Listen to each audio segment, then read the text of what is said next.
कथित भूखंड घोटाळ्याचा पर्दाफाश करणार असं आदित्य ठाकरेंनी म्हटलंय. गव्हाणपाडा परिसरातून आदित्य ठाकरेंकडून पाहणी करण्यात आली. ठाकरेंच्या शिवसेनेचं उद्या संध्याकाळी तिरंगा घेऊन आंदोलन करण्यात येणार आहे. मुंबईतील मोकळ्या जागांसाठी हे आंदोलन असल्याचं आदित्य ठाकरेंनी म्हटलंय.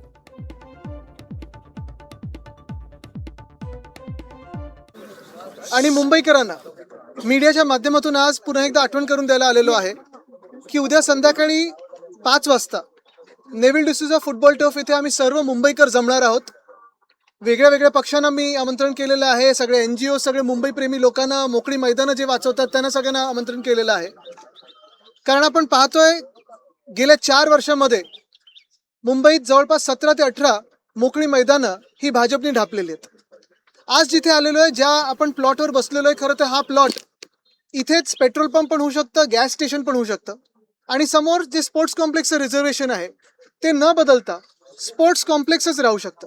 इथे एक शाळा आहे, त्या शाळेला त्या स्पोर्ट्स कॉम्प्लेक्समधून आता जागा देऊ केलेली आहे.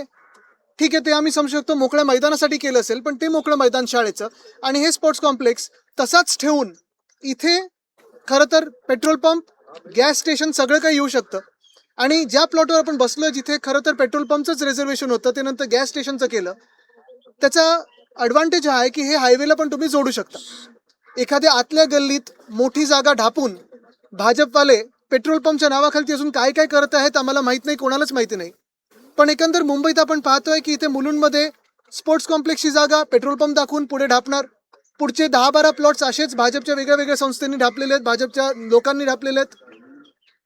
काल परवाकडे तुम्हाला जिथे अंधेरीतनी नेलं तिथे छत्रपती शिवाजी महाराज स्पोर्ट्स कॉम्प्लेक्स हे आम्ही सत्तेत असताना 10 वर्षापूर्वी मुंबई महानगरपालिकेच्या तर्फे आम्ही बनवलं होतं. मोकळं मैदान आहे, खेळाचं मैदान आहे, क्रिकेटचं मैदान आहे, सायकलिंग ट्रॅक आहे, वॉकिंग ट्रॅक आहे, सगळं काही आहे. पण हे सगळं होत असताना ते देखील त्यांना एका भाजपच्या आमदारच्या घशात घालायचं आहे. एकंदर जर आपण पाहिलं तर BSTचे 22 आगार हे वेगळेच, मुलुंडचा हा प्लॉट, समोरचा मुलुंडचा प्लॉट, हे 2 प्लॉट्स भाजपला घशात घालायचे स्वतःच्या. नेव्हिल डिसूजा फुटबॉल टर्फ घ्यायचा आहे, अंधेरीतले 1 प्लॉट, जुहूमधले 2 प्लॉट आणि सगळीकडचे हे मोकळी मैदानं घेऊन भाजपच्या संस्थांच्या हातात घेऊन इथे स्वतःचे बिल्डर आणि कॉन्ट्रॅक्टर आणण्याचा जो डाव आहे त्याच्या विरोधात मुंबई म्हणून आम्ही हा लढा सुरू केलेला आहे.